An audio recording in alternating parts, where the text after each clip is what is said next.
Welcome to Music City Fitness with your host Josh Gamble and Kat Beach, talking real deal health and wellness and, well, all around body talk. Their friends and colleagues from across the globe are here to share their views with you too. It's just another day in the journey, so grab a drink and a bite to eat and hang with them for a while as they open up new ideas for you.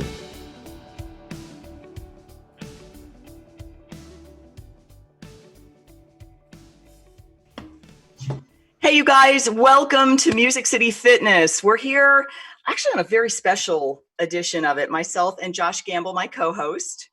Oh, no cool introduction this time. Just like, this basic bitch over here is my co-host. I got you. Thanks a lot. Yeah. Hey guys, good to see you again. And this guy, he's my co-host. He's like really special. Okay, we'll call it that. Anyway, so let's go. And Drew, who's sitting over here as our artist, doesn't know I usually give a special word like amazing or outstanding, some sort of great adjective, but you really are, right, Josh. And so I want to say something very special tonight, though, and it was something I didn't tell either Drew or Josh beforehand. I've been watching the news, and tonight, obviously, I put on my Facebook page, or not obviously, but I put on my Facebook page and my Instagram that, turn off the news and come and join us for some music and experience a moment with Drew Dixon. And it dawned on me today that there's so much music that's helping people heal. It's helping nurses, it's helping doctors, I'm watching doctors play piano with the nurses singing. I'm watching people listen to music outside in New York City. And I have a lot of friends who are nurses in New York City, in Brooklyn, and in the Bronx. And I'm watching it heal people. And so tonight is very valuable to me and to Josh, in that we're able to share music. So Drew Dixon is the first really of our music experience, and we have a couple of musicians coming on in the next couple of weeks to really share their world, their life, their energy, their everything that makes them tick, and some of their music, because I want you all to see really the backbone of what allows people to feel even in the darkest hours and the most challenging moments in our lives and the most beautiful moments in our lives. It's music. And I've seen it all over the news, and I point because I'm pointing at my TV behind me. And so we're really blessed to have Drew Dixon on tonight. Drew, welcome to you. Thank you very much. Thank you for having me. I'm so glad you're here. I'm always very long-winded, but I wanted to make sure that I had a long-winded moment beforehand. No, that was a beautiful introduction. Now I feel like they're gonna hear me and be like, "Oh, bummer." No, they are not. No, they are not at all. I've listened to you for a long while, but for those of you who do not know Drew Dixon, he's going to introduce himself as well. I've known him from my Facebook and through music in my music world in Nashville for a while, but Josh reintroduced him to me a number of months ago and said, "Hey, do you remember?" I said, "Oh, wow, he's awesome. You have an awesome sound. It's blues. It's rock. It has it's an awesome vibe to it. And I'm not going to liken you to anybody because you're uniquely you. And I love that." So, Thank you. I would say a million things about, Lynyrd Skynyrd, opening up for Lynyrd Skynyrd, but tell us a little bit about you and how you got into this. The condensed story, I guess, is just that I grew up in a very musical environment. My dad's family was definitely into like community theater, and my dad had a huge record collection and was always playing music. And my mom's side of the family was pretty religious, and so she was in the choir. She had me in the choir. My grandmother had her hymn all over the place. She had an organ in her house, that sort of thing. And so I was definitely surrounded on both sides. And my sister has a great voice. She was always listening to show tunes growing up, like Phantom of the Opera, Newsies, White Christmas, Hello Dolly, tons of stuff. So that definitely started the ball rolling for me in terms of planting the seed. And then growing up in South Carolina, I got to grow up in the 90s when the alternative rock scene was so big, and Hootie and the Blowfish being from there. We talked a little bit about that earlier. Man, they brought so many groups and acts through Columbia that probably wouldn't have toured through there otherwise. And my dad brought me along for a lot of those shows, so I got to see a lot of really, really cool acts really early. And that was really cool. And then moving forward, had bands all through. I mean, I was my first band when I was like 7 years old, and then I was bands in high school, and then attended the University of Georgia. And there's a huge music scene, obviously, in Athens, Georgia. There's Widespread Panic, Drive-By Truckers, 52s, REM. They're all out of there. So that was another big step for me in terms of developing musically. And then moved to Nashville almost 10 years ago. So been here for a little while, and it's been a crazy, fun, exciting, terrifying ride ever since. Terrifying. Yeah, definitely. So tell me something. Mm-hmm.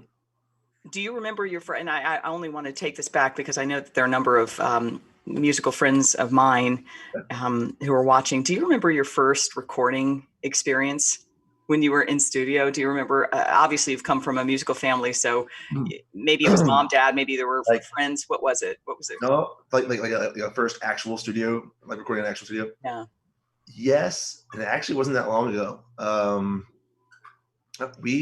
mean, I don't know. I'd say there's two parts to it. I remember being in a professional studio for the first time, and that was crazy. That was mind blowing. Just seeing all the equipment. That was in college. That was like I think it was Chase Park Studios in Athens, and just seeing all the equipment, seeing the mixing room and the live room and the the isolation room. It's kind of an isolation room, which is more like a small room. That sort of thing. That was really cool. And then I remember actually recording the first time, and that was also the reason it was 2014. We were out in Colorado doing a run with a jazz band, and we were recording at the University of Northern Colorado's studio, and it was this massive, beautiful studio. And that was the first time. And that was the first time I remember like being in like an isolated vocal booth, singing, and not being able to really do what I wanted to do, and hearing it back, and like feeling that I was letting everybody in the mixing room down and that sort of thing. So yes, I definitely remember that. That stuck with me. You got to hear the playback. You're like, this is great. Could you slightly bring down my? Yeah, exactly. Yeah. Could you put more reverb on that possibly? Yeah, could you Great. Yeah. I remember that very well. Yeah. It sticks with you for sure. Yeah, it does. I don't know anything about. No, yeah, I do totally know that. Yeah, right. So, how did the Lynyrd Skynyrd thing happen? I hate to fast forward that way, but it was exciting. Well, so Josh and I have another mutual friend named Ross Schilling, and he and I have known each other for a long time. It goes back to when I was bartending at the bar I worked at before, at the bar I work at now, called South, which is where me and Josh actually met. And so I met him, and then also I'd see him in Josh's classes and stuff like that, and we just got to be friends, just casual. And we ran into each other last year around this time actually, and we kind of reconnected. We hadn't seen each other in a while, and so we got to talking, and I was showing him some of the stuff I've been working on recently, and he was digging it, and he had some nice things to say about it. So he took a chance and let us open up for he manages Skynyrd. I forgot, I left that part out. Oops. That's a big part. And then he kind of went to bat for me and put us in front of one of the biggest Southern rock bands in history. That was pretty crazy. Yeah. Do you remember the moments right before you went on? Oh, yeah. Regardless of how seasoned you are, tell me about the moments before you. I have to hear it. I wasn't nervous, I will say. It was more like focused anxiety, if that makes sense. It was like, it's like, I mean, obviously I knew it was the biggest show I'd ever played. But there was so much going into it. We had just gotten back from a Europe tour, for being there for 2 weeks. And so we had just gotten back from that like 4 days earlier. So coming off of that whirlwind, the first Europe tour we've ever done. So we came off that whirlwind, get back to Nashville.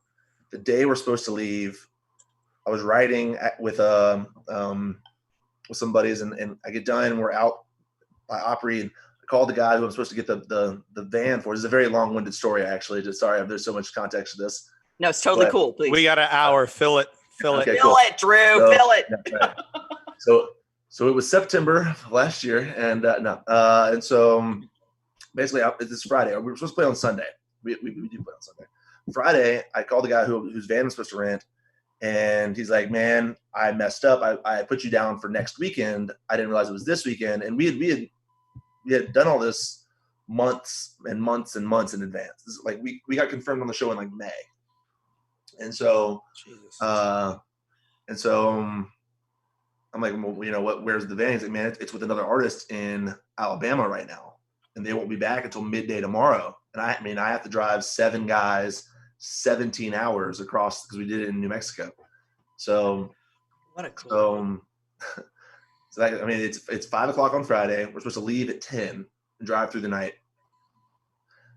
So I'm thinking to myself, okay, well, I have the biggest show I've ever played, and how am I going to get all these people there? And so 2 hours later, fast forward 2 hours, everything worked out. But it was very hectic 2 hours of scrambling to find. We got to this other place to rent a van 3 minutes literally before they closed. Had to call, couldn't give my credit card over the counter. I had to call their main line and give them my number over the phone. But I wasn't sure if that was going to go through because I just got back from Europe. Wasn't sure how much I put on there. Right. Yeah. And so then all of a sudden the trailer we were supposed to use was also unavailable. So we had to get another trailer. It was crazy. So that was just like 2.5 hours before we left for the concert. Yeah. We drive 17 hours. We get there the night before. We're all just cashed. So we go to sleep. We run through the set, go to sleep. We had flown another guy in from Atlanta. So he had to get into Nashville and then ride with us. So there's all this long, too much detailed story is to say. No. I want you to add the details because I want people to hear that. There's so much that went on that culminated in our 30 minutes on stage. Right? Like, so. Yes, I know. Yeah. So the day of, we had to get there early noon, load in. We're the last one to get a sound check. We were at their beck and call. We're sitting in our green room that they were nice enough to give us, and we had some alcohol that helped just to kind of like settle me down. Yeah. I had a buddy of mine there that's known me for my entire life, and so he could kind of tell when I was starting to get a little bit too not frustrated, but a little bit too dialed in. Oh yeah. And he'd be like, "Hey man, here's another shot. Take that, relax." And it was and so that was great. So when it came time, we went on at, I want to say 7 o'clock. That sounds right. So we were on from 7 to 7:30. So it gets closer to time. It's an outdoors amphitheater. So we're, backstage and it's all open. You can see the crowd, from backstage because it's all like an amphitheater. And you're just kind of sitting there and we played the set so many times. I played the set so many times, especially just coming off that tour. I was ready. A 30-minute set is nothing when you're used to playing longer sets. And that was, and then we're all standing there, and then the stage manager gave us a green light, like, stage is all yours. I remember he said that exactly. He said, stage is all yours. It was just boom, go. So we walked out and hit undid the tuner pedal, and the guitar was live, and you launch into it. And we rehearsed so much because you have 30 minutes. It's not, you don't go 30 minutes and 2 seconds. You don't go 30 minutes and 1 second. You go 30 minutes as close to it as you can. And you want to make sure you fill all of it because you also don't want to be like 28. You don't want to leave 2 minutes of emptiness. Yeah, leave a song out there. Exactly. So it was crazy, and it flew by, and apparently we like literally did a 30-minute on the nose show. At the end, like during the last song, there's a point where I introduce all the rest of the band, and we're just kind of sitting there, kind of riffing on one note and playing. And my guitarist had a clock that he was watching. And he was watching it get closer and closer because he knew how much, because we have like one little like riff that we do after the introductions too. And he was starting to freak out a little bit. And luckily I didn't even notice that. But he told me afterwards, he's like, man, you're doing those introductions. And I was like trying to get you to hurry up a little bit. Like you need to talk a little faster. Yeah. I couldn't have cared less, man. I was on a roll, and I was cruising. So that was awesome. And then Grand Funk Railroad played after us, and they were incredible to see. Oh, nice. And then then Skynyrd landed. Skynyrd, like their plane landed. I mean, they're the point where they can live wherever they want. They fly in for shows and they fly out right after. And they're good. Yeah. So their plane didn't even land until after our set. And so they get there, they land, They do their meet and greet VIP thing, and then they play their show, and they're out of there, man. And they're home, and they're back in their own beds with their families that night, which is pretty cool. Yeah. So I mean, it went by fast. We were lucky enough that we got to meet them briefly. As quick as hi, hello, how are you, and pass. So like, Yes. yeah. It's good for people to hear this, because I think that most people who hear your music and they hear, of course, Lynyrd Skynyrd, they don't know these stories. They don't understand this side of it. Totally. Oh yeah. And what you go through. Oh yeah. I mean, I'll only just, because the show is not about me. We were supposed to, my band and I were supposed to open for Blackberry Smoke in Memphis. Oh yeah. And the promoter, I'm not going to mention his name, decided not to tell us at the last minute. I had 12 people coming in from Nashville to Memphis the day of, because quick run. Right. And some in their own cars. So not everybody knows who's watching, but sometimes you'll be in one van, or maybe somebody's going to be flown in, or the same type of thing you're experiencing, or you experienced. Last minute, the promoter calls me, he said, yeah, Kat, I'm so sorry. The tornado that went through or whatever happened the night before, the stage isn't going to be up. Ugh. Right. And so I have everybody who's about 30 minutes outside of Memphis. Yeah. Like, that, hey guys, and here's what's humorous. You said your credit cards you didn't know because you just came in from Europe. Yeah. So I'm thinking, everybody's being paid. Most of it on my behalf to be there, and I'm thinking, wait, why didn't you tell me last night when you knew? Oh man, yeah. So it's very interesting, and that's part of the journey I want people to hear. Yeah. Oh, definitely. It's crazy. It's not, I wish I could remember like the meme off the top of my head, but it's like, you drive 9 hours to play for 2 hours to drive 9 hours back, that sort of thing. That's the idea of it. And that's kind of what it is. It's tough to understand unless you've done it, or unless you hear it, I guess, too. Yeah. But that's what makes it fun. And that road trip was something I'll always remember for sure. Just like the road trip itself. Playing the show obviously was something I'll never forget. But the road trip, even the 17 hours. I tried to sleep as much as I could just to pass the time. But like driving through the Texas Panhandle, driving through Oklahoma, driving through New Mexico, all that stuff, and seeing those fields of windmills that I'd never seen before. I'd flown over them, but I'd never seen them from the ground. Right. That sort of thing. That was crazy. And like getting I don't know, I think we got like Arby's in the middle of the night in the middle of Arkansas somewhere in some sketchy gas station, and like stuff like that. That was just really, really cool. And yeah, it worked out. It all, it was something we definitely fought for. It's funny you say that. So like our shows, we were supposed to play 2 shows with them actually, and they got rescheduled. And so the original shows were supposed to be in early August, and back-to-back shows, one in New Mexico and one in Oklahoma City. And one of Skynyrd's guitar players had to have surgery on his heart. And so that pushed everything back. And I'm terrified that the shows are going to be pushed back to sometime when we're in Europe and we can't, and then we're going to have to bail on the shows altogether. Yeah. But same deal that you were saying with Memphis. We had a bunch of people coming from all over the Southeast flying to Oklahoma City. Yeah, I was one of those. We were all coming to Oklahoma City for that show. You were one of them. Yeah. I had a hotel booked. I had everything ready to go. Flights were booked, everything. And then it's like, oh, we got bad news. I was like, dang. Yeah. Called American Express. I'm like, so American Express, I love you guys. Josh was standing next to me when I got the shows offered. I was we were in class that day. Yeah. I had either was about to take class or just gotten done. I think we just got done with the 12:30. Yeah, and had a message from Ross that was like, "Hey, like, are you free these dates?" And I was like, "I am now. I'll be free." Sure. And can you get your band out west? I was like, "Dude, I'll get my band to Tokyo if you need me to. I don't care. I'll make it happen. We'll slap it on my credit card. I don't care. We'll rent a boat." Yeah. And it's crazy because like you're saying, you're paying everybody. Like as the artist, you are the boss, you're the owner, you're the CEO. So everyone is getting paid. They're getting paid regardless. Which is why a lot of times the artist doesn't make as much money, because you're paying the drummer, bassist, guitar player, keys player, tour manager, stage manager, roadie. Those are your employees. So, and I want everybody live to hear that.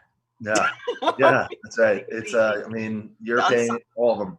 It does not matter. Indie artist, pardon me for interrupting you. Indie artist does not necessarily mean that they're indie and therefore they weren't worth being signed. It means that they are unsigned because they've chosen that, or because the world has changed, and therefore the artist, somebody like Drew Dixon, is actually I'm not sure where it comes from, but is paying the bills for everybody to be able to perform so that you guys can have an awesome experience. Totally. I just want to be able to say that. Absolutely. Because I think very few people understand that. They think that somebody is paying the bill. That somebody is the artist who's like, okay, I'm going to do this. I'm going to do this. I'm going to find the money this way. Find the money that way. Yeah, no, you're exactly right. And you're supremely talented. You're extraordinary. Oh, thank you. Thank you. It's crazy. I mean, yeah, if you see a banner behind someone with a name on it, they bought that. They paid for it. Someone paid. You know, exactly like you said, someone had to pay for it. And if it's not you, someone else did that's expecting to get paid back somewhere down the road. And maybe with interest. Yeah. Yeah, exactly. Like if if you have an investor, they're investing in you. They're looking to then make money on you at some point. Yep. So they're not just, it's not a grant that you're just given and they say, hey, here's $10,000. You're welcome. It's $10,000. I'm looking for 10,000 plus X to the whatever, hopefully down the road. And that's whether that's the investor, whether that's a record label, whether that's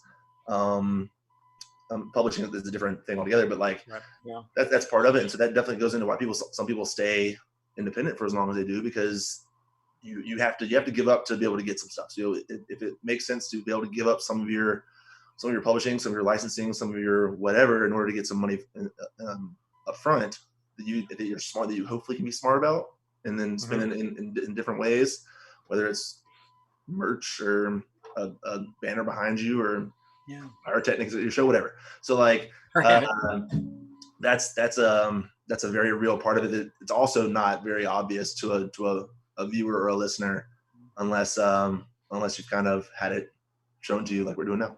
Yeah, it's totally important. And actually, I'm really glad you're talking about it, because it's and if I'm punching at it, I've got Facebook Live, so I'm going to say hi to all the Facebook people. I for so many years have wanted to be able to discuss this, because there's so many people I listen to and I'm around all the time. Even some of my harmony vocalists who can out-sing me 10 Ways to Sunday, and they're just trying to make a living, although everybody's listening to their music and they're getting this awesome vibe, whether it's again through a wedding or a funeral or just trying to make it through the day. And everybody gets it free now, right? So totally. So I just want that. I nobody can really respect it and understand it until they're actually hearing it from an artist. Really, what does it take for somebody who's not signed? But even if you are signed, you still owe back. Somehow, some way, you still owe back. So absolutely. I just want, people to understand that. The biggest and most I don't know the simplest way to say it, but I did the music business program at Georgia, and we had a lecturer come in and it told us that a bank deal. A record deal is basically a bank loan. That's all it is. It's basically the record deal being a bank saying, here's your advance. Your advance is what you're going to pay us back. There's another cool documentary. I think it's called This Is War, but it's about 30 Seconds to Mars. It's about, they initially started to make it. It's I don't know, have you heard of the documentary by chance? I have not seen it. Oh man, it's so good. So it began as a documentary about them making their album This Is War, and it turned into a documentary about them going into a legal battle with their record deal. And man, they spell it out so well in that. I mean, it'll make you stick to your stomach. It'll make you absolutely wonder why you're still in love with this business. I know. But it's crazy because say they gave, and I can't remember all the figures that they get. Obviously, the figure that they got was far larger than what I can relate to. But it's like, say they gave you $1 million advance, which is insane. So much money. They're going to use X amount for recording the actual album, X amount for promotion, X amount for marketing, X amount for touring, which is part of promotion. All of that goes in to that advance. And if it's like, say you're out on the road and you spend more than they budgeted for, they'll keep paying it, but that gets added on to your initial advance. Yeah. So it's just like any other bank. It's any other loan that you're getting. It's like they're happy to give you more money, but they're gonna keep wanting it back, and they're gonna want more and more and more. Interest.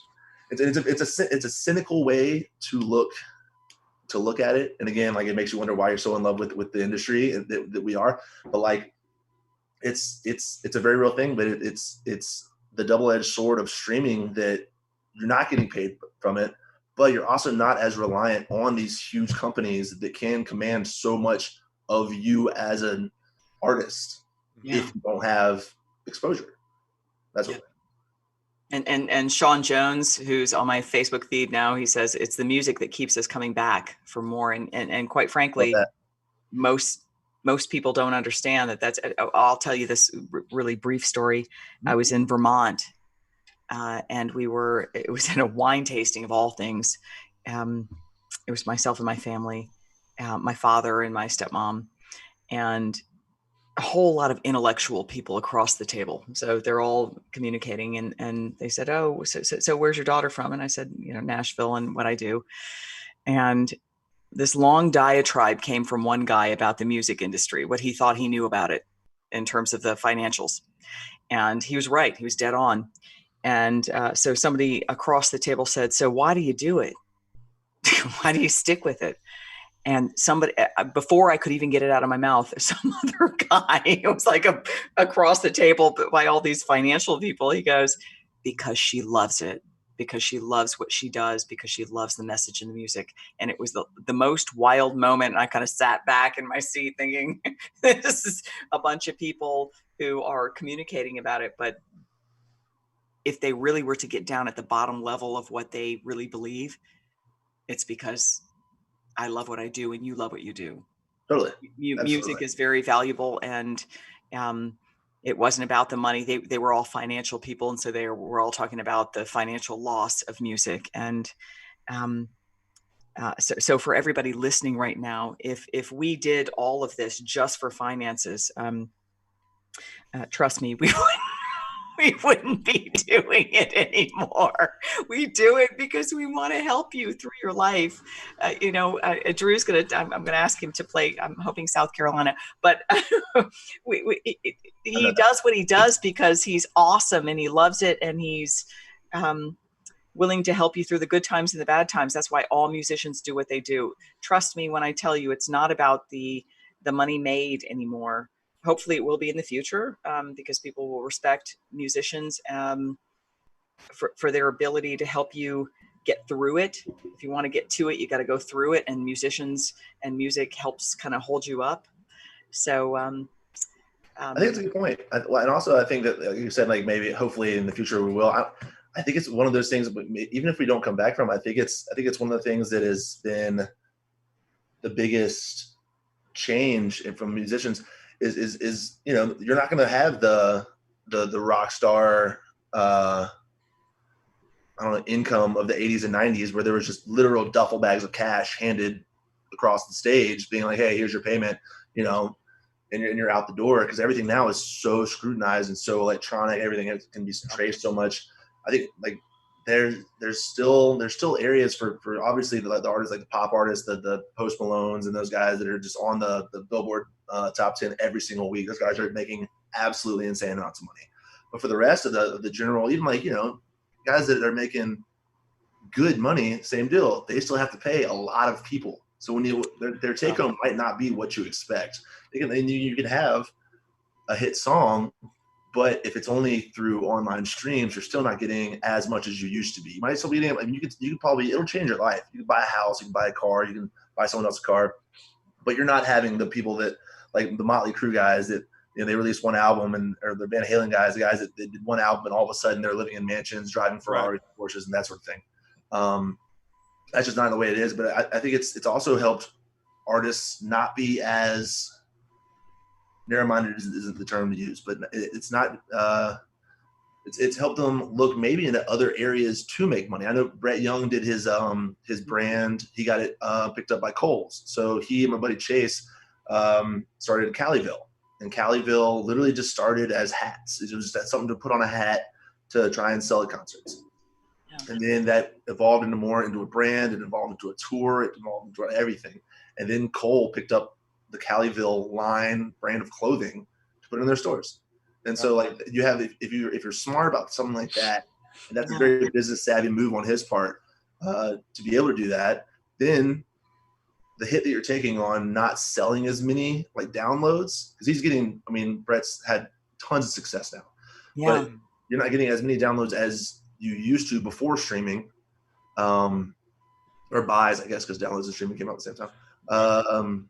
But you're still gonna be able to find other ways to make a lot of money and use your platform to be able to do well. And obviously the goal isn't necessarily to make money, but you have to at some point. You have to make a living. Like, I mean, but you got to make a living, right? Yeah, Human beings. I mean, you're not trying to. Yeah, I mean, no one wants to sit there and live in a small apartment or a basement or whatever their whole life. So, like, if you can have multiple streams of income, it's no different than any other business. Like, I mean, you have a job, but you're always told to have 2 or 3, 4 different streams of income coming in. Exactly. So, if you're able to do like something simple as like a clothing line, or like I remember the hats when those came out, like those were. Even like the bar, like everyone had different styles of hats, and it was just one of those things that everyone like ran with. So it was good. Really? So I'm gonna go back real quick to the Skynyrd thing. So you had 30 minutes. How many songs did you guys have planned? And did you have, like, I know you can't do a cover of theirs, but were you like ever like tempted to like maybe do a cover of theirs? Like, you know, like, how do you do that? Not even a little bit. Obviously, darn it, we were going to try to make you do it. I know. Everyone, of course, is like, it would be hilarious if you just went out there and played Freebird and something like that. Like, that's how you kill a career pretty quickly. That's how that happens. You know what's funny? So Drew and I have a friend, Tyrone, and he had a song, Freebird, but it was like his own song. Cause he's like, what is someone else? Cause he's a good vocalist, but he's a crazy guitar player. Yeah. And unreal. I remember seeing him play at 12th and Porter one time, and he's like, man, he was like, everyone's like, oh, play Freebird, because that's what everybody yells. Everyone yells Freebird. He's like, you know what? So I made a song called Freebird, and it's my song. It's just called It's nothing like Freebird. But he's like, yeah, I got you. I got your Freebird right here. And then he would just go to town on it. It was great. Yeah, and he put it on Spotify. Got picked up a playlist. I remember he used to play over the bar like playlist every now and again, just randomly, and he actually made some money off that. Yeah, of course. Yeah. So what was your opening song for Skynyrd? Madam D's. Oh, will you play it? Yeah, I was gonna say let's. Yeah, lead into it.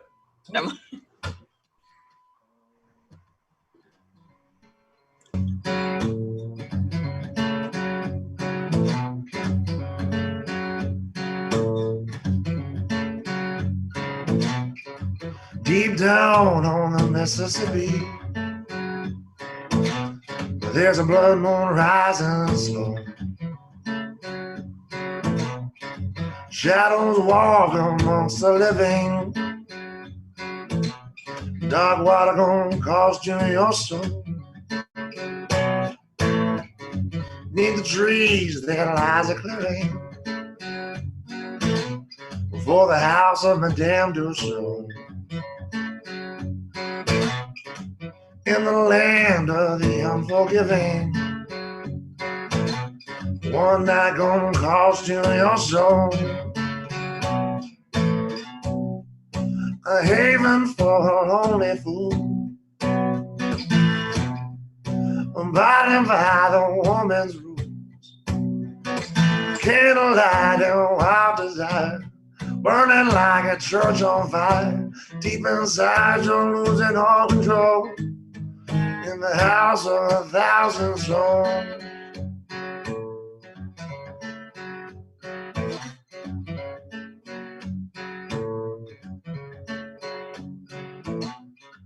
No lawman around for my home, but the judge stops by from time to time. Says he loves the way sweet Delia smiles. That son of a bitch gets half the price. Coraline, she draws a rough crowd. A snake tattoo around her leg. You step out of line, boy, you're finna find out. She keep 2 pistols by that bed. a haven for the lonely fool. Abiding by the woman's rules.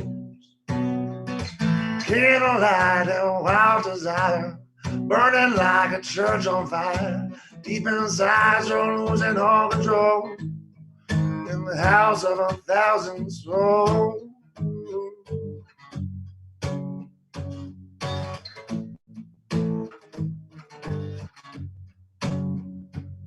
Well, this house belongs to the girls. Inside these walls is another world. A haven for a lonely fool. Abiding by the woman's rules. Candlelight and wild desire, burning like that church on fire. Deep inside you're losing all control in the house of 1,000 souls.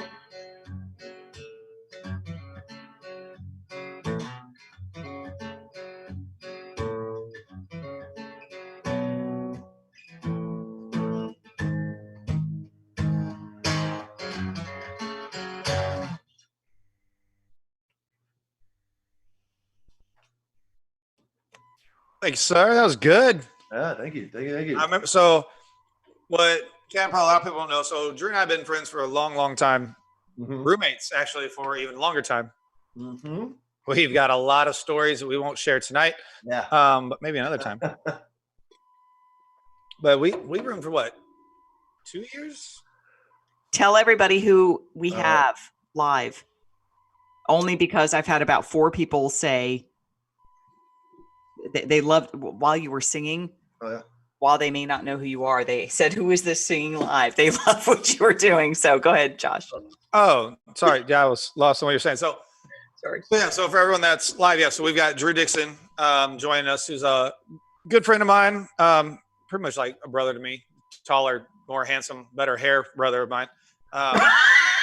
Better musically talented. Unfortunately for me, a better basketball player too, which really hurt my heart. I got a basketball story that really just crushed my soul. Oh. But so yeah, man, we moved in together 12 South. That was the fall of 2013.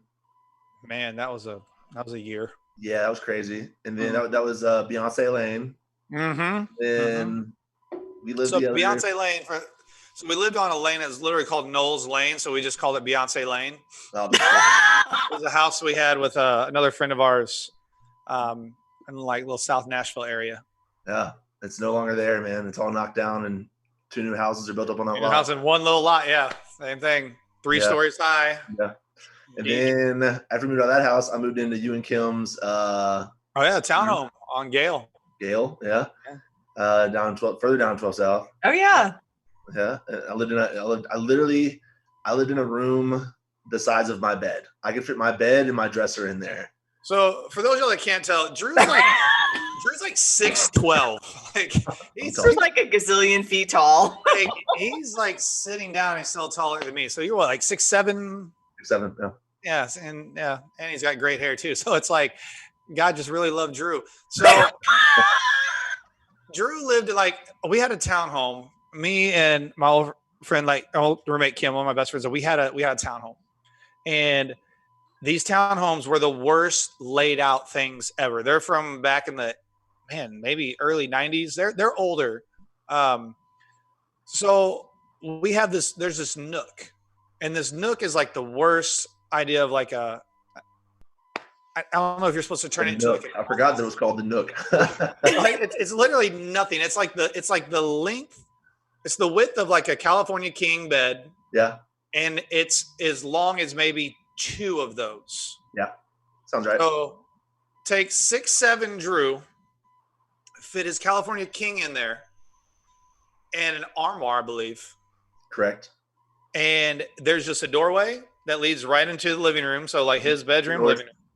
No doors. So like for our fans and friends that are in New York, you know how it is. It's like a New York type studio. Yeah. And one extra door that kind of came from outside. Yeah. And so it was just like he had a curtain for a door. Like that was it. Really? And so Goodness. Had There's a so curtain, many and things then that I come to put a mind guitar when I case. hear that. I know, yeah. And then I had a guitar case down on the floor because Josh's old dog used to just barge in all the time, and so I had to put a guitar case down to stop him. But then I would roll over in the middle of the night, and I would just see his eyes above the guitar case staring at me through the gap. I forgot about that. I have not. Well, before I had Bear, Mike. the dog, now I had a different bulldog, and it did he loved Drew. Like Drew, there's a couple times back when I had a place down in the Gulch that you'd crash there sometimes, and so the dog's name was Tyke, and Drew bonded, and Drew went to University of Georgia. He's a bulldog fan, so it was great. It's a perfect match. So that became Tyke's best friend. So then Drew moves in, and Tyke's day is made. He's like, my friend is back. Man. Is unathletic as bulldogs seem to be, when I had the dog had knee surgery at one point, and he was drugged up, and he jumped over the back of a couch thinking he could fly one time. So I almost wanted to kill him because we just had one knee surgery. I didn't need a second one. But it turns out a guitar case is their kryptonite. Won't go over it. He won't go over it, but he'll hit his head right there. And he will sit there and stare at you. He's like, hey, you gonna wake up? Because I need my head petted. And so I forgot all about that. Yeah. So Drew and Tyke were best friends. That's where I slept for, I don't know, half a year maybe.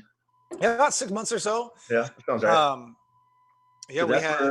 That's where I was in that nook when I went out to Colorado to record what I talked about earlier. So yeah, that's where I was.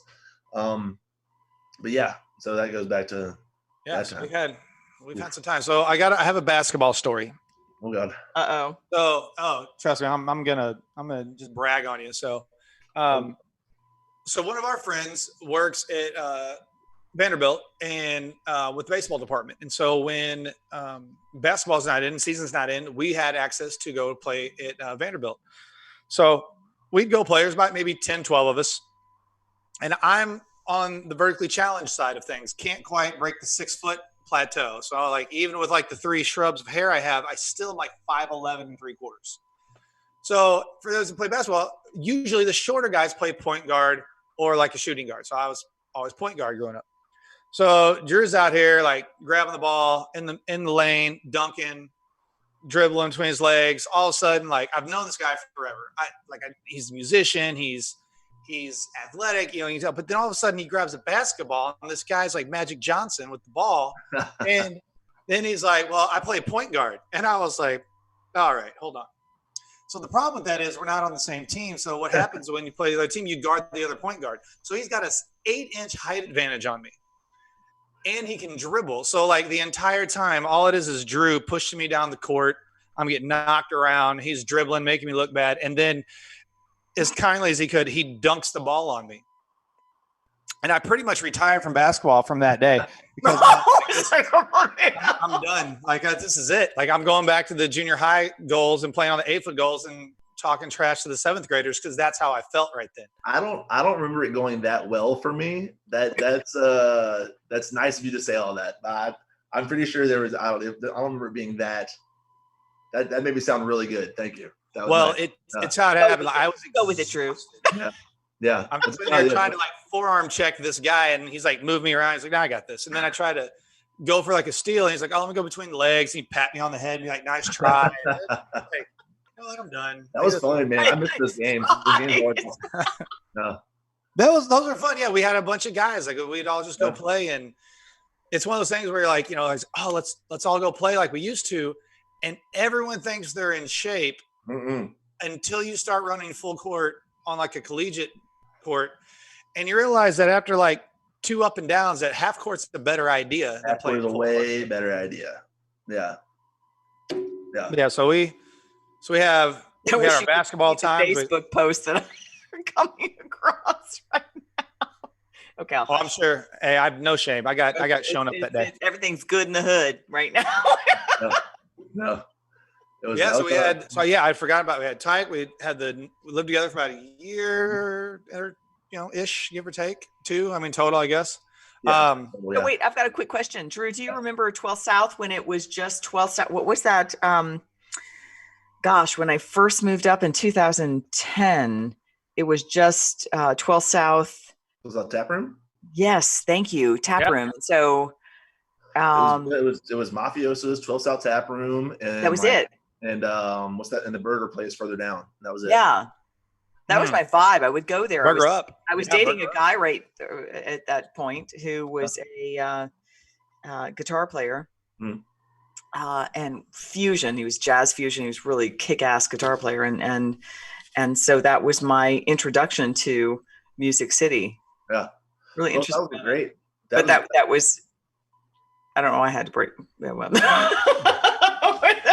Well, yeah, no. We're gonna go back to just. It was so much fun. So when I first moved here, I worked at Taco Mamacita, and that's where all the staff would go to Mafiosa's after our shifts to get like a beer or whatever, or slice pizza or whatever. Yeah. And so that was my first like hangout in Nashville was for sure Mafiosa's.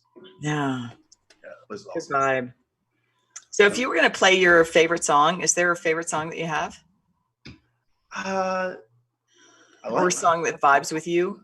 I mean, South Carolina has easily become one of my most popular ones. So yeah, it's so good. A lot of fun. It's always it's fun when you see people sing along with it and when you kind of see the whole vibe thing. But yeah, South Carolina for sure. Go for it.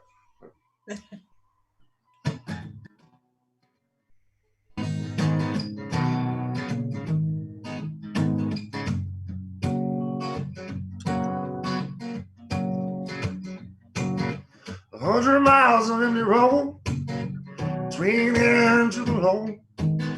Truck stops and coffee to go, trying to get back home. Last night in Abilene, I walked the city streets, and I tried to make believe you were next to me. I caught a sweet southern wind and it's calling my name. The further I get, the louder it sings. Oh, take me back to South Carolina. Oh, take me back to South Carolina. Oh, take me back to South Carolina. May the tide rise steady, let it carry me home. Sunset says I got a ways to go. Oh, take me back.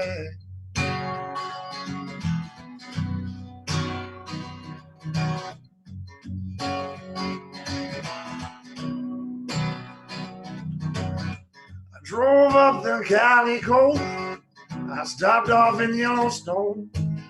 You'll find out what you didn't know when you're left alone. I seen buildings touch the sky. Seen a million people hide. I don't think they realize that they're living a lie. I caught a sweet southern wind and it's calling my name.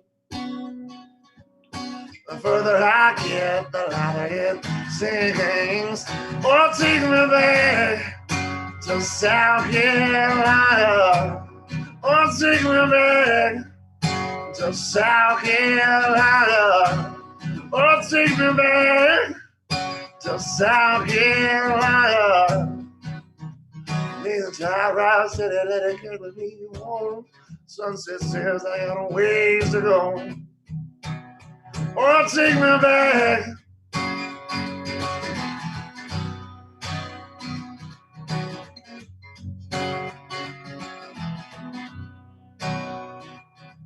Caught a sweet southern wind and it's calling my name. The further I get, the louder it sings. Oh, take me back to South Carolina. Oh, take me back to South Carolina. Oh, take me back to South Carolina. May the tide rise steady, let it carry me home. Sunset says I got a ways to go. Oh, take me back. Oh, take me back. Won't you take me back?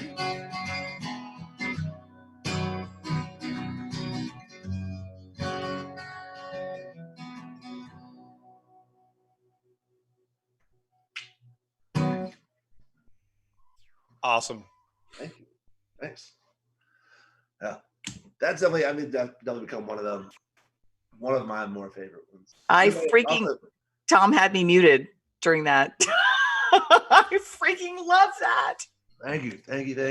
Can you tell me something? Yeah, Why'd you write it? Who'd you write it for? I didn't really write it for anybody. I mean, it was. Or who'd you write it with? So I wrote it with Ty Graham, who has written up a lot of my stuff. He wrote Madam D's with me. He's written Chasing Ghosts. He's written. I'm trying to think of stuff that I've released.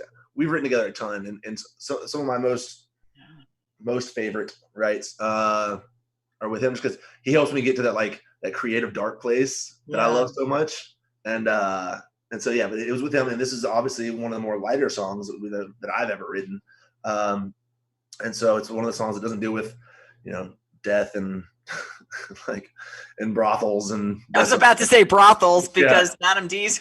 Yeah, this is the only song that my niece is allowed to listen to of mine. So that makes it special. But yeah, so we were. That's what makes it special. That's great. Yeah. And so I'd been on the road a lot, and had just been kind of everywhere and kind of collecting it all in and absorbing everything. And we got together to write, and we had written, I don't know, maybe a month before, and he had this idea to write one. He had this melody for the chorus of South Carolina. And so we had that going in, and kind of went from there. Yeah.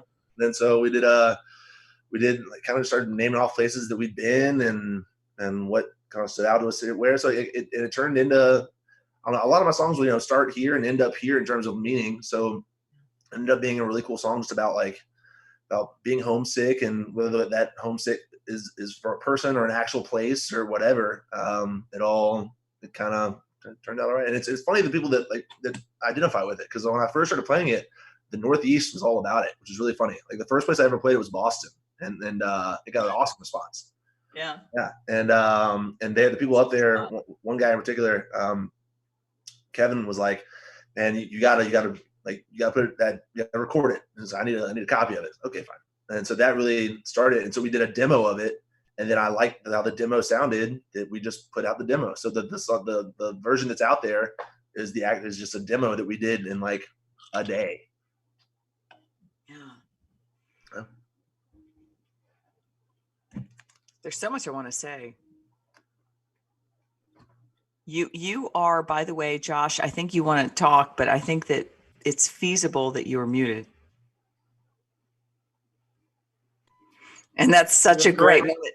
That's such a great moment. Josh is muted. Well, I was sitting there, I was like, well, maybe Tom's tired of hearing me talk tonight. So I was like, all right, Tom's our producer on the backside. All right. Tom, I got to start sliding more money to unmute me more frequently. Yeah. Has to mute us during live performances, but that's such a great moment.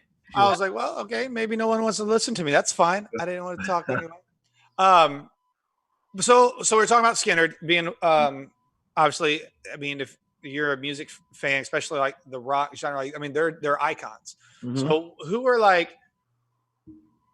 your top 5 favorite bands or artists or bands? And it's hard because I mean that's a lot of genres, but because I know me and you share a lot of hip hop. Like I'm a big hip hop guy. But you are all over the place, which is great because I think we have a lot of. The question really is, do you like Pitbull? I'm sorry. Kat's got a crush on Pitbull, so she's obsessed. Hear the Pitbull influence in my songs already? I did. I heard. I pick up on that. I didn't want it to be too subtle. That's all. Top 5, I don't know, it's tough. I mean, in no particular order, Bob Seger immediately comes to mind, Joe Cocker comes to mind, Ray Charles comes to mind, Hootie and the Blowfish. But I mean, and it's okay if Cat Beach comes to mind. I know Cat Beach probably. Obviously, I mean, if I had to round it out, yeah. I mean, that's just a given. It's literally what I listen to every night before I go to bed. Exactly. Yeah, man. But then then you start going, like I said, the different categories growing up. Because I grew up, in the South, but I grew up in a city in the South. So definitely, I was surrounded by hip hop and country and soul from my parents and gospel and rock. My dad was a huge Rolling Stones fan. He used to like, if the Rolling Stones were playing anywhere in the Southeast, he was going to see them, that sort of thing. So like, it all definitely had its own individual impact on me. It's tough to narrow it down, but those are the main ones, just because like those come to mind so much, just because like their voices, man. They're like it's funny. It's like in the artists you said, they're so different. Yeah. I mean, and that's I think one of the reasons like we got along so much. It's like it's because I've always just loved music. I can't sing, but like that's one thing I wish I could do is besides have hair is sing. Like I think that'd be great. That's why I think like I look up to you literally so much, because you're tall. But sure. But it's one of those things where it's like I love so much variety, and so like when like Joe Cocker, like so many people don't know how big he was back in the day, and and I was jealous. You went to Bob Seger and you went and saw him live like at Bridgestone, and like my dad, when he was like we would listen to. My dad was anywhere from like Bob Seger. Bob Seger, that's from that show. Was that one in Nashville? Yeah, Bridgestone. That was last 2 Januaries ago. Oh, wait a minute. Maybe we saw the same one. Yep. He hadn't played here much recently, so if we're there. Then, was it his final tour? I was absolutely like Roll Me Away tour. Mm-hmm. Yes. Yeah. Because that's not funny. Were those things like, were they gift? Something was about that concert with you, Drew. Like, was it a gift, or was it like, or maybe you just got the tickets and you were excited about the tickets? I just remember you saying you were going. So, yes to both. So basically I was going to that one, and I made sure to get on as soon as like tickets went on sale. I ended up getting great tickets, great seats, all that stuff. So I was stoked about it. But then also he played in Greenville, South Carolina right before Christmas. That's so I'm from Columbia, so it was like literally on my way home, and I bought tickets for myself and my dad and a couple of my friends. That one that lives here in Nashville with me, plays guitar with me, named Steven Taylor. He came with me. I remember if we rode down together or not. I think we did. Either way, but I bought a handful, and I got to take a bunch of my friends to the show, and that was cool. Again, we had great seats and that sort of thing, and Larkin Poe opened up for them. And a buddy of mine was tour managing for Larkin Poe. He actually ended up doing monitors for us at Skynyrd. Oh, really? Yeah. And so he was managing the opening act for that show. They actually were the opening band at Bridgestone as well. So it was really cool. All of that whole getting to see both those shows with that opener, surrounded by the people I was surrounded by. It was really, really special. Yeah, and a quick hello to New Zealand. I just wanted you to know somebody from New Zealand is popping in to say hello, and just ask them hello. if I can come visit whenever this quarantine's over, because I love New Zealand. I feel like if I go to New Zealand, I won't come back. So listen, it's possible that if we all went to New Zealand, we would never come back. For real. And I love the Lord of the Rings trilogy, so I would be like walking around. Probably tell them that. Hi, Eddie. His name is Eddie Simon. So Eddie Simon, what's up, man? So what are you doing during? Okay, so music aside, because we're gonna come back to music aside. I still want you to play a few more songs. Okay. During this quarantine, I was talking to we've got a mutual friend I ran into, and they were telling me how she's like, I've written like 2 albums during this quarantine. So I know obviously music is, and I can't wait for the music that's going to come out after this quarantine, because everyone's going through the same thing. So everything that people are going to write, whether it's, like me, like I was talking earlier, like I've enjoyed this quarantine, like, cause I don't have to be up early. I don't have things I have to do. I've actually enjoyed sitting here. So you're like, I tell everybody, like, you're telling me I have to sit here, watch movies and catch up on, play video. I busted out the Xbox I haven't played in over 2 years. And this is what you're telling me I have to do. Not Atari? So you're Atari, I'm Nintendo.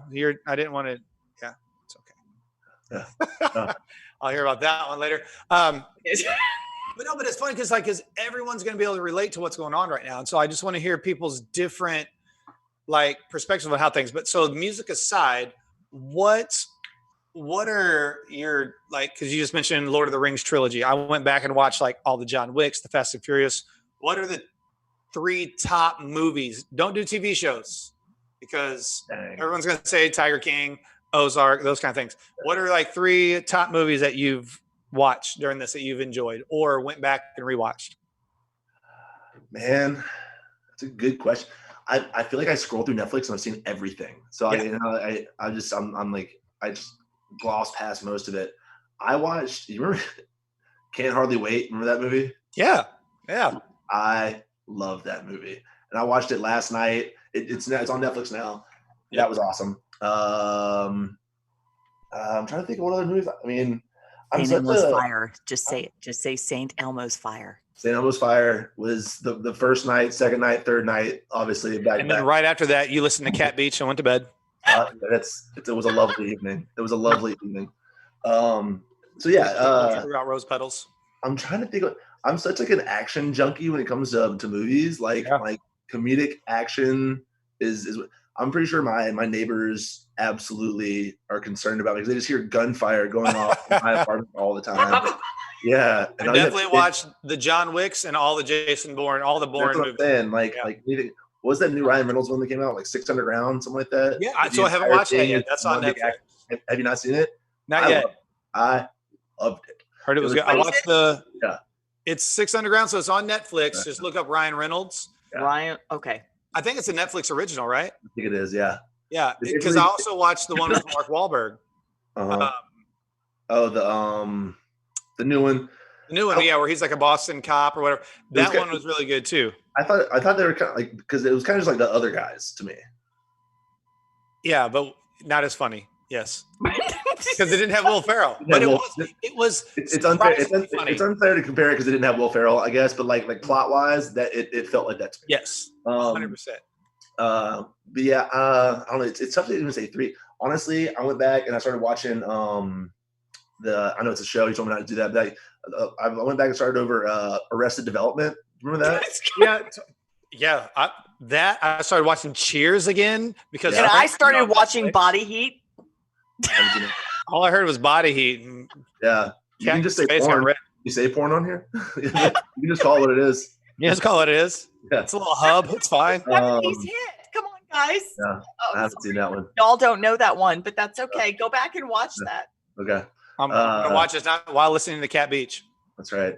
I had to add character to this extraordinary moment. Oh man, yeah. Then I had a buddy actually. Like, I'm trying to remember the question now. I'm like, movies. It's movies. Okay. Anybody heard Body Heat and they went, what? Yeah. Now everybody's Googling things. Yeah. And then a buddy sent me an Xbox, so I have an Xbox now. Perfect. And yeah, and so he was getting fed up with me not chiming in while they were talking about playing a certain game. Mm-hmm. And so finally he just got mad and found a deal on Amazon and sent me one. Showed up at my door. I didn't have really a say in. That's a good friend right there. He is a very good friend, yes. And so now I have that, and that has taken up a good bit of my time. I've mostly been, before the Xbox though, I was reading a lot, and that was You're a big reader. You're a big reader, which is also something I've never really gotten into outside of like articles and clips and things. But like you're a big book reader. Mm-hmm. I like them, man, and also it helps when you can pick whatever you want to read. Mm-hmm. And like my grandmother told me one time, she was like, there's too many books out there to read something you don't like. So it's like if I'm a few chapters in, I'm still not pulled in. See ya. It's right. I don't feel committed to something that I have to finish. Like get through some book just for the sake of finishing it. So that helps a lot too. Remind me. So didn't you? Something, Josh? What's that? We should give a shout out to Shawshank Redemption. Oh, the movie. Yes, it's one of my favorite movies. Actually, I enjoy that movie a great deal. So Bell on Facebook.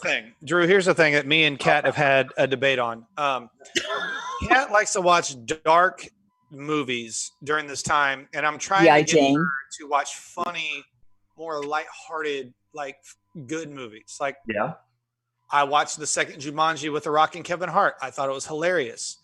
And I watched G.I. Jane. She watched G.I. Jane. I'm like, that's heavy. Yeah. So it's like there's nothing wrong with Shawshank Redemption. There's not. Not during a quarantine. Let's watch things that are Shawshank. I mean, Shawshank is debatably one of the greatest movies, one of the top 5 greatest movies. Amazing. 100% agree. Yeah, it's 100% long and it is heavy, and there's some emotional stuff that comes along with it that I'm not prepared to face right now. I'm not ready for it right now. No. I'm not. No. I am, because I watched G.I. Jane. And so if you watch G.I. Jane. Did you watch Black Hawk Down? Okay, don't be a doo-doo head. I also watched Black Hawk Down because We'll see, but it's like prepared. It's like listening to a sad song when you're sad makes you happy. You know what I mean? Yeah. That sort of thing. It's like that. Like kind of it just helps you feel better. So okay, Josh is making fun of me. Everybody has their own thing. Not making fun. I'm simply saying, like, I wouldn't be able to do that. I watch Secret Life of Pets 1 and 2. I watched Jumanji 1 and 2. Yeah. I watched How to Lose a Guy in 10 Days. Those things make me smile and laugh. Like that's my thing. I couldn't sit and watch G.I. Jane or Shawshank. Mood for. That's all. I found that like if I'm getting into like too much dark stuff on Netflix, I just have to change over to Disney Plus and then Disney Plus, yes, and choose from that. Pop in Aladdin, Lion King. Yeah. I'm not sure I even have Disney Plus, but you know what? I will give you my password. You'll be good. That's great. Yeah. You need some Disney in your life. Some of those Disney movies get dark though, man. You got to watch out. They had. Hey, Jafar was an asshole and Aladdin, so I only watched a certain part and I turned it off. I'm like, I can't do this right now. The rat scene in Lady and the Tramp, dude. That is. Rat scene. Yeah. Look, when I think of Lady and the Tramp, all I know is I want to have some pasta and some meatballs. Yeah. Getting meatballs, that's what I want. And I don't ever want to see a Siamese cat ever. Ever. Yeah. Ever. No. Yeah, that's great. Yeah, dude. Yeah. And everyone right now singing, I am Siamese, if you please. Dun, dun, dun. Yeah. Everybody goes. Comes right back. Oh my God, we've totally gone off the rails. That's great. That's all right. We'll bring it back. So, Drew, you want to sing another song? Sure. Please. Awesome. He's like, I put my guitar down. I have no idea. I know. I was like, crap, you put it away. Wait, before you say anything, Drew, before you sing, let's make sure. Okay, so a lot of people like this Shawshank Redemption. That's great. You've got a whole bunch of hellos. We'll do the hellos later. Okay, awesome. Cool. Yeah. So, what if you did like 2 songs go back to back? So just, but kind of like, whatever. If you want to do like a cover, if you want to do originals. No. Wait. Whiskey and Wine's got to be one of them. Okay, I can do that. Sorry, Josh. Nope. The stage is yours, Drew. Okay, cool. You know what? Let's see. I'll do a cover and then I'll do Whiskey and Wine. Okay. That's a good one. So this one goes out to our other roommate, Kim Johnson. Yeah. This song was written by Mr. John Prine, who passed away the past few days, and so that was devastating for the songwriting community. He was such a pioneer. He's amazing. He had released so much material, so much stuff that you didn't realize he had written. He's worth checking out if you've never heard of him, John Prine. But this is one of my favorite songs of all time. It's called Angel from Montgomery.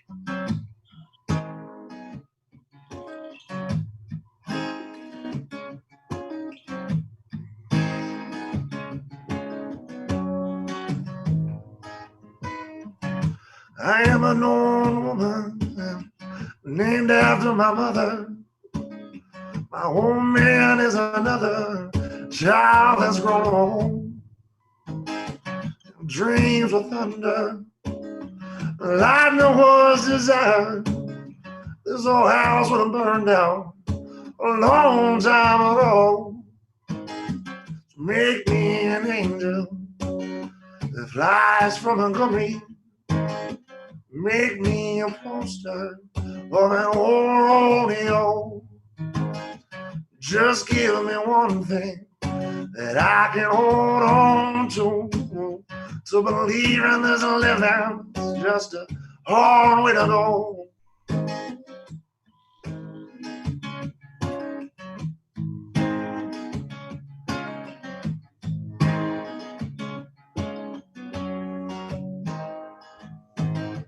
When I was younger, I had me a cowboy.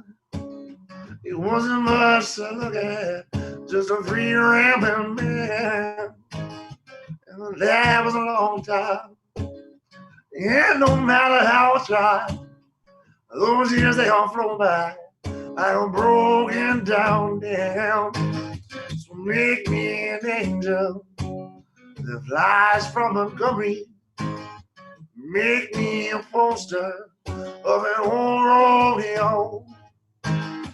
Just give me one thing, Lord, that I can hold on to.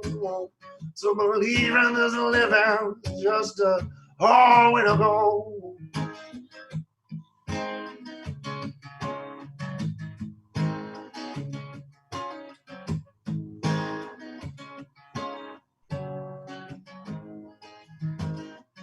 There's flies in the kitchen, and I can hear them buzzing.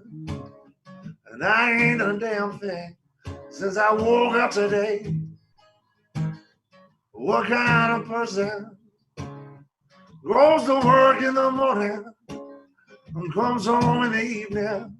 Got nothing to say. Make me an angel that flies from Montgomery. Make me a poster of an old rodeo. Just give me one thing, Lord, that I can hold on to. To believe in this living is just a hard way to go. To believe in this living is just a hard way to go. To believe in this living is just a hard way to go, child. To believe in this living is just it's a hard way to go.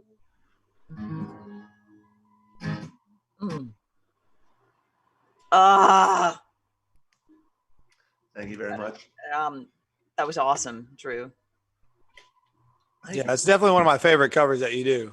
And it's definitely like Kim's one, obviously Kim's favorite cover you do. Totally. Yeah, that song means a lot to me, man. That song was like one of my first songs that I ever got to dive into as I don't know, never really connected with, I guess. Then I started to actually look into the lyrics and look into what they could be, what they can mean to you, what they could, on a surface level or deeper. Because song is pretty much on the surface, but there's so much to it, whether it's the lyrics, the music, or the melodies or whatever. It's all that I dig it. Real quick, Drew. Just a hello to Eddie Sinan. He really loved the John Prine. Eddie, my man. Yeah, you got good taste, man. John Prine's us up for sure. Eddie, cool. He said, God bless. And so I just wanted to throw that your way. Likewise, man. Absolutely. Thank you. All right. Song number 2. So, this is Whiskey and Wine. This is a song that I wrote with Levi Hummin. I hadn't been in Nashville that long. And I actually might have written this while we were living together, Josh. I'm trying to think about I guess it's irrelevant. But either way. Should we make a joke and say if it's whiskey and wine? Yes, of course you were living with John. Yeah, but it just means I was inspired, or I inspired you to do the song. That makes sense. It would probably been more apt. Tequila and Little Caesars would have been the title of it. Man, Little Caesars was. We won't say why it's not anymore, but Little Caesars was our jam. Yeah. Hot and ready. I'm just gonna let that go. Yeah. Man, we're not Little Caesars. Hi, The Rock. We would like to. Dude, does he own Little Caesars now? No, he doesn't. But he's just obsessed with him. Another reason to love Dwayne Johnson. Right, exactly. Okay, cool. Gotcha. Okay. So I wrote this with Levi, and there was a girl that I had seen a few years before that, and she was kind of a conflicted type, and there was another guy that she had been with. We'll call it that. They were great apart, but they were terrible together. So it was kind of like just butting heads all the time. So you knew my ex-wife. Good. Yeah, there you go. So wait. Before you even sing it, this was not something about somebody you knew in terms of your sensual experience? No, I did. So I wrote about a girl, but it's about her. Easy, and cat, down, cat. Okay. Okay, I'll hold back. Yeah. Applause away. But tell the truth, Drew. Oh, yeah. It was about her and someone else that she had dated previously. And then also again after me. So it was kind of an on and off again. I caught her right in the middle of one of the offs. So, Yep. Yeah. Great. I got very, I was very hungover one day and realized that what had made me that way could also be used as a good song. So it turned to this Whiskey and Wine. Love it.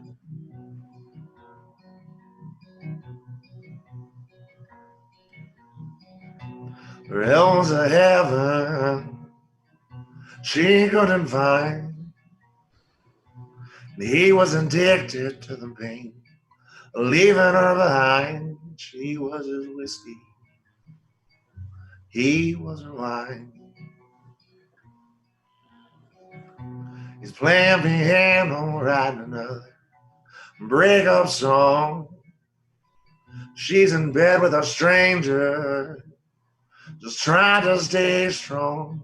Both lonely nights, full of whiskey and wine. And an empty glass shatters on the floor like a broken heart that can't hold on. Head in their hands and eyes shut closed. Well, it's hard sometimes to fall in love, I know. There's no rest in peace, drink to ease the soul. And like a melody that falls between the lines, and words that never rhyme. Well, you can't mix whiskey and wine.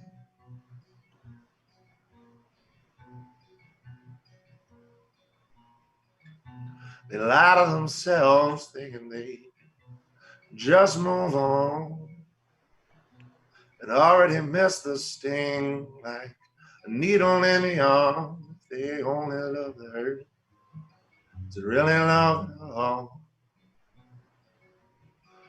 And an empty glass shatters on the floor like a broken heart that can't hold on. Head in their hands and eyes shut closed. Well, it's hard sometimes to fall in love, I know. There's no rest in peace, drink to ease the soul. And like a melody that falls between the lines, and words that never rhyme. Well, you can't mix whiskey and wine.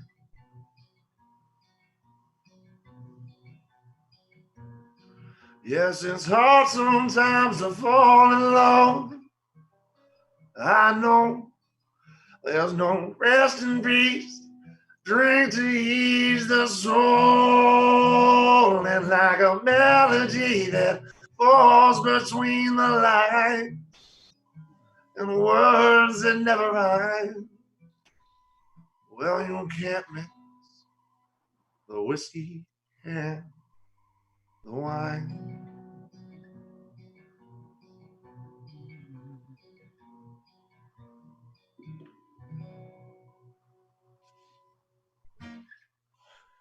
Beautiful.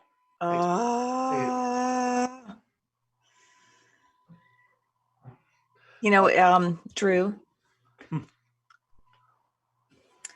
And Josh is completely speechless.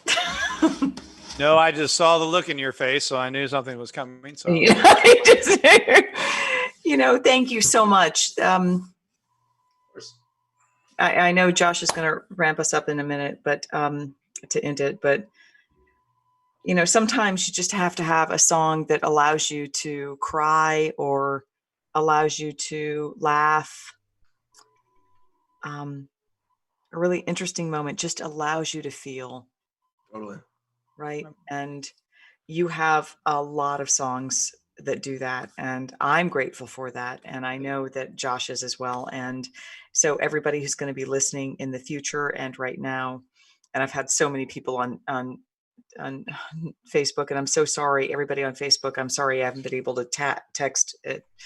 I'm just not that talented.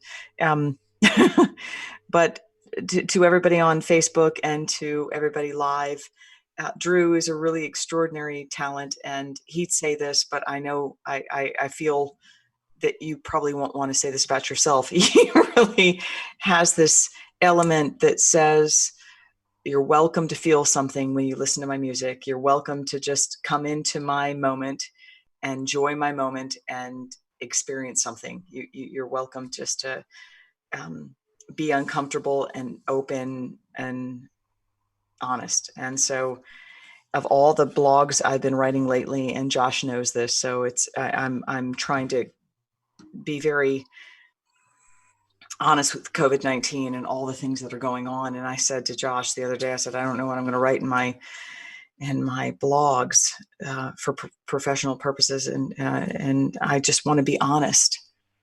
I just want to say something that's real. And so, without writing it, and before Josh closes us out, I want to say thank you, Drew. Your music is awesome. Your voice is so real. It's so it just grabs you right at your funny bone. It feels right. And even though if you knock your funny bone, it may feel painful, but for your music, it just feels right. And I'm deeply grateful for it. And the people that I've introduced to your music are deeply grateful for it. And so everybody on Facebook who've come through this evening just needed to hear your voice, right? And so thank you. And I'm hoping that they will go and buy your music, because it's so worth it. And if everybody's going to go walk outside and just enjoy a moment to breathe and look up, don't look down at the sidewalk, look up. And that was from Josh. He said, you should look up, which is true.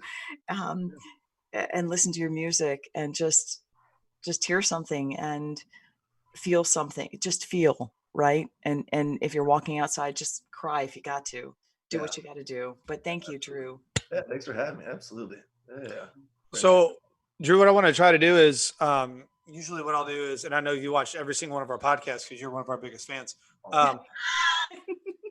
That's why I'm wearing the Drew Dixon shirt, because I'm sending him a hat that he'll wear. So, so I'll close this out. But then, as I'm done, could you play one more last song? What we'll do is, when you're done, just stay connected with us, and then our producer Tom will fade us out, and then we can all kind of chat offline afterwards. But so, like, whatever you want to play going out. South Carolina is my favorite song. All My Pain is like my second one. You don't have to play that one. I know, like, the beat and everything. If you haven't heard All My Pain, that song with the beat it's not even out anymore. I took it down off everything. Well, that's because it's a classic and it needs to just be retired. That's how good it is. That's how good it is. That's how good. But we do want to thank everybody for tuning in again. Drew Dixon. I am Drew Dixon on Instagram. Probably, like, I've been in Nashville now 14 years, but known Drew for 6. Easily, like, one of my favorite people, like, just like family, like a brother. One of those guys, like, you don't see each other for maybe a year or so, even though we're only a few blocks away. But when we, like, meet up, it's just like you pick up right where you left off, because there's just certain people that are just genuine. Like, they're not music per se, but they're just people who are, they're not fake. They're just maybe not fully real. Drew's one of those guys that's like, that's just how it is. That's just how people are. I mean, this, I'm putting it out there. But Drew's just one of those guys where it's like, if you ever need anything, if you ever want anything, like, he's the guy that he's just like, yeah, I got you whenever you need it. So appreciate, it was last minute, hitting you up yesterday, seeing if you can come on the show. I appreciate what you're doing, man. This has been awesome. It's been awesome. Yeah, and Drew, real quick, hello. And I wouldn't do this unless I saw Lee Sklar come across. Leland Sklar, bass player, Leland Sklar has just popped on, and he's been knocked off for 30 days. Woo. Terrifying. But they've allowed him to come back on, and he says hello. Leland, what's up, man? He's really cool. I just have to say that because, yay. Okay, so anyways. You're good. But for everyone that tuned in tonight, thank you guys again for tuning in. Don't forget to like and subscribe to the page, Music City Fitness. We'll be back next Tuesday. We're going to have Drew back on again. Yes. I couldn't put it together. I was going to try to have a little surprise for Drew tonight and have someone jump on last minute, but it didn't work out, but maybe next time. So yeah, we'll see. But maybe Drew, if you can play us a song on the way out, and then whenever you're done, maybe Tom can close us out, and then we'll all just kind of hang on afterwards for a little bit. Absolutely. Kat touched on something earlier that I thought was cool about the healing power of music, and I'm part of a program called Musicians on Call here in Nashville. It's around the country. So this is a song that I recently did for one of their playlists, and it's a song that I play in hospital rooms with that organization. And I love it. It's one of my favorite songs of all time. So I hope you enjoy it. I hope you take something away from it, and have a great night.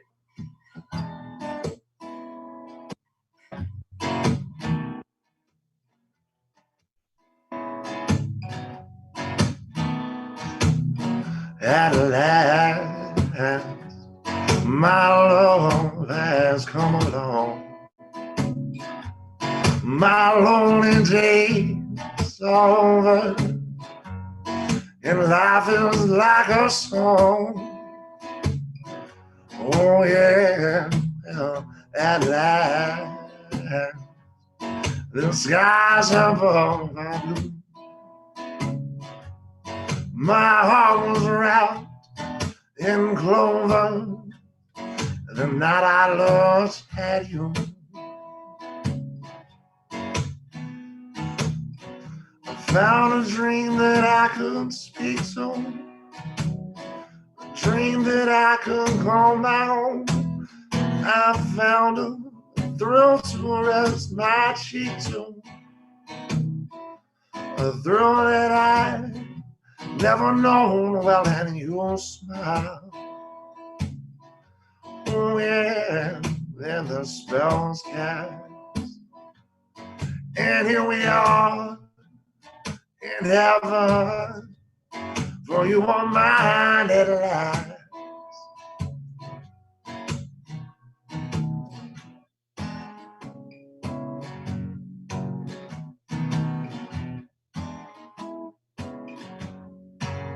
Yeah, well, and your smile, oh yeah, and the spells cast, and here we are in heaven, for you are mine at last. At last, at last, for you are mine at last.